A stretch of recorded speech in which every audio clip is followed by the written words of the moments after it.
Welcome back to Table Talk presented by Table Crunch. Table Crunch is a customer engagement platform for Clover, Point, and PAX, and we've actually built it specifically for ISOs. So if you aren't familiar with this, go ahead and check us out at www.tablecrunch.com and see what we've got going on over there. But today we're actually going to talk about the restaurant labor shortage that's going on and kind of one way that we can combat that and help our restaurants succeed during this time, and that's going to be implementing QR code ordering.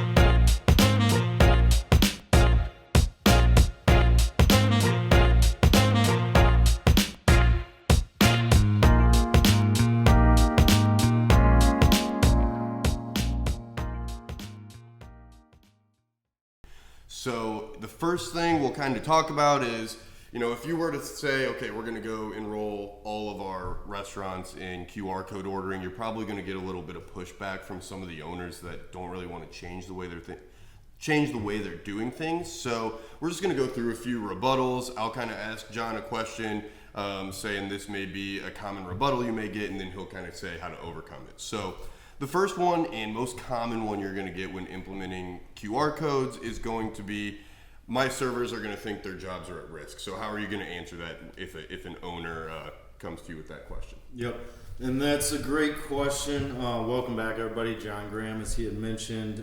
If you guys find value in this, go ahead and hit subscribe. But the first way you're going to want to handle that with the merchant, if you're an ISO or an agent, is just say, look, the reason we're talking about implementing this is you have a staffing problem. So this is going to actually help your existing staff who's probably really overworked at the time. They're probably trying to handle 8 tables versus a traditional 5 tables. This is going to help them. It's going to make them more efficient, because as people start adopting QR code ordering, they're really just going to have to check in with the tables as opposed to actually taking those orders like they traditionally would and then have all that back and forth between the POS. So the main thing you just have to do is assure the merchant that if you just try this, it's going to make you more efficient, and those people that are working that double shift, they're going to get a little bit of relief if you actually adopt this. Okay. And question number 2 is going to be, are my employees' tips going to go down because of this? Yes, so that is a big rebuttal that you're probably going to get if you're an agent or an ISO trying to promote this service. So the easiest way to handle this is very simple. Just say, okay, Mr. Merchant, if you're worried about your tips going down, just go ahead and actually increase your tip percentages that the actual customer sees when they check out. So on all these systems, when the customer goes to check out, when they place their order, it's going to have tip prompts. So let's say maybe today you got 15%, 18, 20, 25. If it's something you're worried about, let's go ahead and bump it to 20, 22, 25, 30, and that should really alleviate that concern. If you don't want to do that, rest assured there's a lot of studies out there that actually indicate when you adopt online ordering or actual QR code ordering, tips tend to go up. But if they're worried about it, go ahead and increase it, and you should be able to alleviate that concern for the merchant. So cool, makes a lot of sense. Number 3 is going to be, how about tips not being assigned to employees? Because if you have QR codes on all the tables, how are you going to know which employees serve that table? Yeah, so this depends on what point of sale system they're using. Like Clover, for example, you can print a QR code from the POS, and that will tie the table to the server, and in turn they will get that tip. We really hate that method, which we'll kind of talk more about when we're talking about implementing this. But really the way that you alleviate that is very simple. Just say, how many servers do you have on staff for your lunch rush versus your dinner rush? And maybe they're going to say, well, we have 4 servers during lunch and 5 during dinner. So the best way to do this is just have the tips be pooled. And I really like this because I actually think it makes the restaurant more efficient overall, and here's why. Once you start actually pooling the tips, so let's say you get $200 in tips that goes to the owner of the business. And you can just take that 200 and divide it by your 4 people at lunch and just pay them out that way. But ultimately what's going to happen is, Susie, the server, who usually only covers her section, well, now she's going to actually be helping out, the guest at, outside of her section that might need that extra refill on their soda, or maybe they need another beer. So it really creates like a collaborative work environment and makes the restaurant more efficient across the board. So it is a lot of change, but I really love that idea, and I think your merchants will actually really love it if they embrace it as well. I completely agree.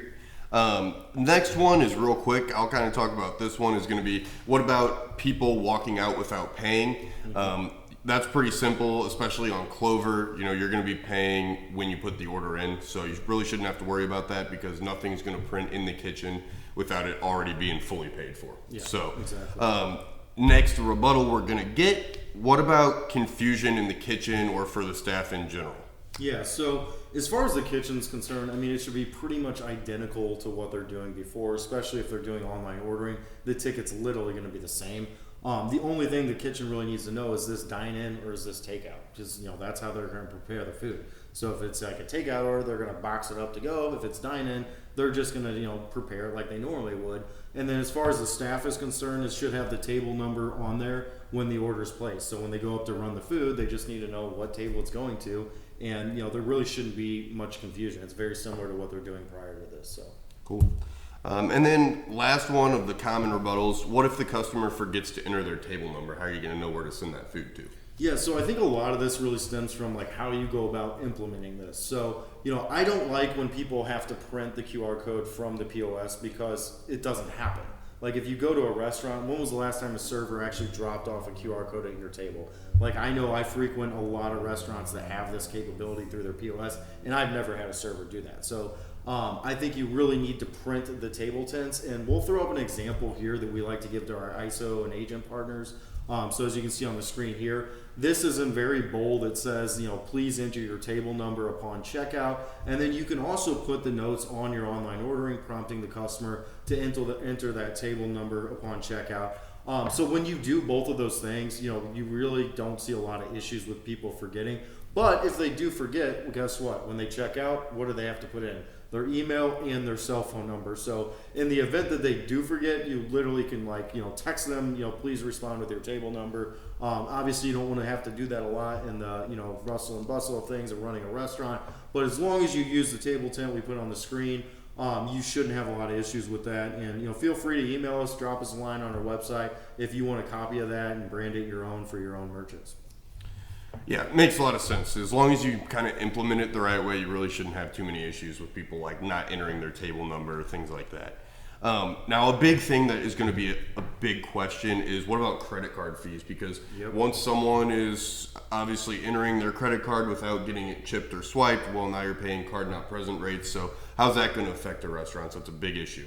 Yep, so it is going to be more expensive, and I think the best way to handle that with the merchant is to be transparent about it.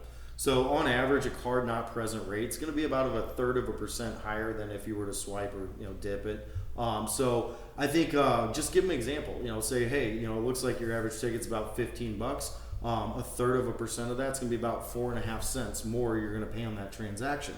But you need to really consider A, not only how efficient this is going to make your restaurant, but B, you're now collecting customer data when you do this. So I think this is going to be a really strong segue into how we can actually use our customer engagement platform to be able to actually communicate back to those customers.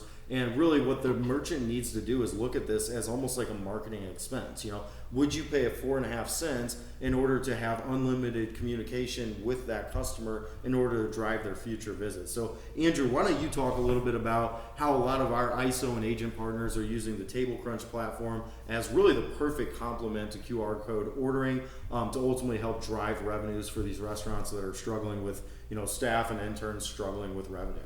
And Table Crunch is really the perfect complement to QR code ordering because, as John mentioned, you know, you're paying that 4.5 cents or whatever it may be per customer record, but it's going to pay for itself tenfold when, you know, every time someone is putting in an online order, you're collecting that phone number and email. Well, that's going straight into our Table Crunch database where we can start marketing back to these customers. So, you know, here at Table Crunch, we built the platform to be 100% automated. We know business owners are super busy and they don't have time to go out and send an email once a week. So we automate everything to where they don't have to do anything. Set up a couple automations and you have email campaigns running in the background and you can really just log in once a month and see the ROI rolling in. So what we do is we extend a license fee of anywhere from $14 to $19 a month to the ISO or to the agent that we're working with. They can mark it up to their merchant from there. And after that, you know, you just set up the automations and watch the money roll in, and it's a very sticky product, and it's going to help you increase your portfolio valuations and honestly just, give your merchant a valuable product that they need. Yeah, and I think that's been kind of missing in the market for years, is just a product that can really show the merchant true ROI. So as you mentioned, this is kind of a no-brainer plugin if you're doing QR code ordering. Marketing is just the next piece of the puzzle, and we've really set this up to where it's totally automated for both the ISO and for the merchant. So, not only can the ISO realize a new revenue stream through marketing, but the merchant's going to want this. Once they see the results, it's compelling. So, that is all we really have today on surviving the restaurant labor shortage.